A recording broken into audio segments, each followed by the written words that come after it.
ನೀವು ಒಬ್ಬರತ್ರನೂ ಜಗಳ ಮಾಡುದಿಲ್ಲ. ಇಲ್ಲವೇ ಇಲ್ಲ. ನೀ ಯಾರು ಒಬ್ಬರತ್ರನೂ ಜಗಳ ಮಾಡುದಿಲ್ಲ. ಅಂದ್ರೆ ಬೇರೆ ಎಲ್ಲರ ಹತ್ರ ನಾನು ಹಾಗೆ ಹೇಳಿದ್ನ?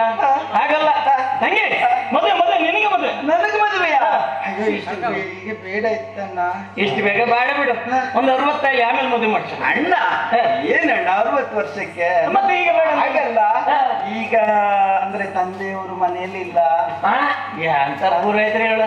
ಶಾಯನ ಮಕ್ಳ ಕಂಡೆ ಅಪ್ಪೆ ಅಪ್ಪೆ ಅಪ್ಪೆ ಅಪ್ಪೆ ಅಂತಾಳೆ. ನಿಂತ ಬ್ರಾಹ್ಮಣರು ಹೇಳಿದ್ ಕೇಳಿಲ್ಲ? ಜ್ಯೇಷ್ಠ ಮಾತ್ರ ಪುಡ್ ಪುಡ್ ಪುಡ್ ಪುಡ್ ಪುಡ್. ನೀ ಹೇಳುದು ಬೇಡ. ಜ್ಯೇಷ್ಠ ಭ್ರಾತು ಪಿತೃ ಸಮಾನ. ತಗೊಳ್ಳಿ ಪೂರೈತ್ರಿ. ಎಂತ ಕೊಡು, ನನ್ನ ಹತ್ರ ಇಲ್ಲ. ನಿಮ್ಗೆ ಅಂತ ಕೊಡು. ಅಲ್ಲ, ಇನ್ನೊಂದು ಸ್ವಲ್ಪ ಹೊತ್ತು ಹೋದ್ರೆ ಜ್ಯೇಷ್ಠ ಭ್ರಾತು ಪಿತೃ ಸಮಾನ, ಉಪ್ಪಿಟ್ಟು ಕೇಸರಿ ಬಾತಿಗೆ ಸಮಾನ ಅಂತ ಹೇಳಿದ್ರೆ ಇದೆ. ಹೇಳಲಿಕ್ಕಾಗುದಿಲ್ಲ. ತಂದೆ ತಾಯಿ ಅಪ್ಪ ಅಮ್ಮನಿಗೆ ಸಮಾನ, ಅಕ್ಕನ ಗಂಡ ಭಾವನಿ ಸಮಾನ. ಸಾಹಿತ್ಯ ಅಣ್ಣ, ಒಳ್ಳೆ ಸಾಹಿತ್ಯ. ಹೌದಲ್ಲ? ಮದುವೆ ನಿನ್ಗೆ ತಂಗಿ, ನನಗ ಬೇಗ ಬೇಡ ಇತ್ತು ಅಂತ.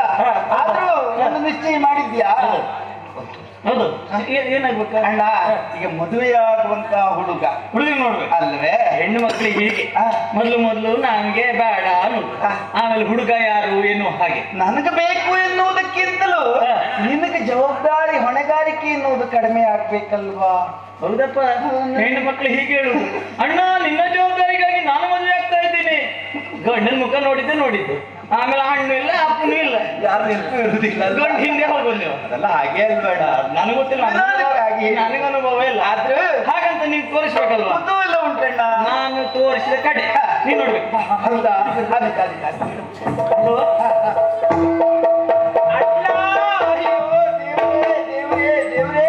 ಪರಿಸ್ಥಿತಿ ಇಲ್ಲಿವರೆಗೂ ಬಂತ.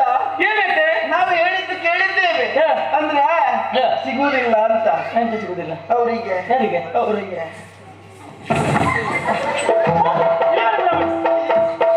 ನಿಮ್ ಕಾರಣ ನೀವ್ಯಾಕಲ್ಲ ಹೋಗಿ ನಿಂತದ್ದು? ನಾನು ಅಲ್ಲಿ ನಿಂತ್ಕೊಂಡಿದ್ದೆ ತಪ್ಪೇನಾಯ್ತಾ? ಹುಡುಗ ನಾನು ತೋರಿಸಿ ಅಂತ ಹೇಳಿದಲ್ವಾ? ಹೌದು. ಹುಡುಗ ಇದ್ದದಲ್ಲಿ ಎಲ್ಲಿದ್ದಾನೆ? ಅಲ್ಲಿ ಕೂತ್ಕೊಂಡಿದ್ದೆ. ಮತ್ತೆ ನೀವು ಅವನ ಎದುರು ಹೋಗಿ ನಿಂತ್ಕೊಂಡ್ರೆ ನನಗೆಂತ ಗೊತ್ತುಂಟು? ಮೊದ್ಲೇ ತಲೆಯಲ್ಲಿ ಕೂದಿಲ್ಲ, ಮತ್ತೆ ನಿಮ್ಗೆ ಇನ್ನೊಂದು ಮದುವೆ. ತೋರ್ಸ ನೋಡಿ. ಓ ಇವ್ರ? ಅಯ್ಯೋ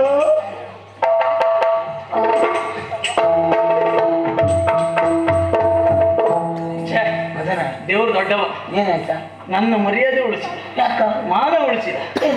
ಜೀವಮಾನದಲ್ಲಿ ನಾನೇನು ಸಂಪಾದನೆ ಮಾಡ್ತಿದ್ರು ಇಲ್ಲಿ ಈ ಸಂದರ್ಭದಲ್ಲಿ ಆ ದೇವರ ಅನುಗ್ರಹ ನನ್ನ ಪಾಲಿಗೆ ಆಯ್ತಲ್ಲ ಪುರೋಹಿತ.